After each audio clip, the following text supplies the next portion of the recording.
রাজ্য নিয়োগ দুর্নীতির কাণ্ডে রাজ্য তৃণমূল ছাত্র পরিষদের সভাপতি তৃণাঙ্কুর ভট্টাচার্যের নাম জড়ানোয় কটাক্ষ বিজেপি এবং সিপিএম নেতৃত্বের। রাজ্য তৃণমূল ছাত্র পরিষদের সভাপতি তৃণাঙ্কুর ভট্টাচার্যের নাম জড়িয়েছে নিয়োগ দুর্নীতি মামলায়। বিধাননগর পুলিশ কমিশনারেটের পক্ষ থেকে অভিযোগ দায়ের করা হয়েছে তার নামে। সেই বিষয় নিয়ে ব্যারাকপুরে তৃণমূল কংগ্রেসকে কটাক্ষ করলেন সিপিআইএম এবং বিজেপির নেতৃত্ব। সংবাদ মাধ্যমের মুখোমুখি হয়ে বিজেপি ব্যারাকপুর সাংগঠনিক জেলার মুখপাত্র আবিষ্কার ভট্টাচার্য বলেন, আগামী দিনে জেল যাত্রাই হচ্ছে তৃণাঙ্কুরের মতো নেতাদের ভবিষ্যৎ। দেখুন, নিয়োগ দুর্নীতি মামলা আজকে যে জায়গায় পৌঁছেছে, পশ্চিমবঙ্গের সাধারণ মানুষ দেখতে পাচ্ছে তৃণমূল নেতারা টাকার বিনিময়ে লোককে চাকরি বিক্রি করেছে। আজকে বিধাননগর থানা স্বপ্রণোদিতভাবে ওনাদের বিরুদ্ধে এফআইআর করেছেন। আজকে মামলা রুজু হওয়ার পরে আমি শুনলাম তৃণাঙ্কুর বাবু বলেছেন যে বিজেপি নাকি চক্রান্ত করে এই ধরনের কাজ করছেন। যখন উনি টাকা নিয়েছিলেন যারা চাকরি প্রার্থী তাদের কাছ থেকে, তখন ওনার এটা মনে ছিল না যেটা যদি কোনোদিনও ধরা পড়ে আমাকে হাজতবাস করতে হবে।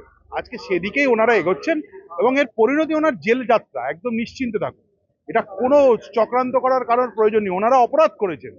সাধারণ গরিব বাড়ির ছেলে মেয়েরা যারা চাকরি প্রার্থী তাদের কাছ থেকে টাকা নিয়েছেন। যারা যোগ্য তারা রাস্তায় বসে ধর্ণা দিচ্ছে, যারা অযোগ্য তারা টাকা দিয়ে চাকরি করছে।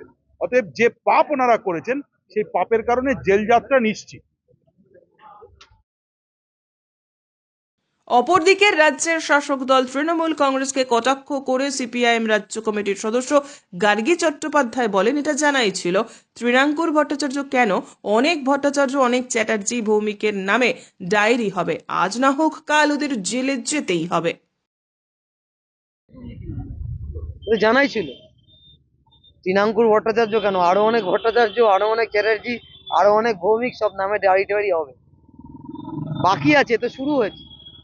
অনেক লোক আছে যারা এই সমস্ত নিয়োগ দুর্নীতি থেকে শুরু করে তোলাবাজির সাথে যুক্ত পশ্চিমবাংলা। এদের সব যাবে, আজ না হোক কাল এরা জেলে যাবে। রাজ্য সরকারের পক্ষ থেকে এফআইআরটা করা হবে আদালতে। করতে হবেই, হিসাব অনুযায়ী তো করতে হবেই। যেভাবে নিয়োগ প্রক্রিয়ার সঙ্গে দুর্নীতি হয়েছে, শিক্ষক নিয়োগ, পৌরসভায় চাকরির ক্ষেত্রে নিয়োগ, বিভিন্ন সরকারি ডিপার্টমেন্টে নিয়োগের ক্ষেত্রে, তাতে এরাই তো যুক্ত হয়েছে এবং একটা একটা করে নাম বেরিয়ে আসছে। পার্থ চট্টোপাধ্যায় জেলে আছে, কিন্তু বাদ বাকিগুলো তো যেতে হবে, বাদ বাকিদের তো যেতে হবে জেলে, আজ নয় তো কাল। তাই এই ভট্টাচার্যদের নাম এসছে। আপনি একটা সময় ছাত্র রাজনীতি লজ্জা লাগে, লজ্জা লাগে। অনেক কথা আমাদের ছাত্র ফেডারেশন সম্বন্ধে, আমাদের সম্বন্ধে বলা হয়, একটার প্রমাণ, একটা কথার ব্যাপার নেই। আর আজকে ছাত্র নেতা হয়ে কোটি টাকার মালিক কি করে হয়? আমি ছাত্র নেতা থেকে কমিউনিস্ট পার্টির হোল টাইমার হয়েছি, আমার 1 টাকা ব্যাংক ব্যালেন্স নেই। সেদিন যদি কমাতাম ব্যাংক ব্যালেন্সটা থাকতো। আজ অব্দি আমার কোনো, সেদিনের কোনো ব্যাংক ব্যালেন্স ছিল না, আজও কোনো ব্যাংক ব্যালেন্স নেই। আপনাদের এখানে দাঁড়িয়ে বলতে পারি, যেদিন আমি ছাত্র নেতা ছিলাম সেদিন আমার ব্যাংকের কোনো বই ছিল না, ব্যাংক ব্যালেন্সও ছিল না। যা আমার বাড়ি ছিল তাই আমার বাড়ি। আর কেউ যদি ছাত্র নেতা হয়ে 3 তলা বাড়ি করে ফেলে, তো এরকম হবেই ঘটনা।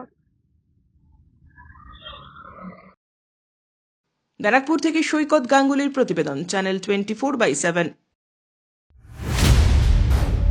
মসনদ দখলের লড়াই 2024 দেখতে চোখ রাখুন চ্যানেল 24/7 এর পর্দায়। সিংহাসনের মহাসংগ্রাম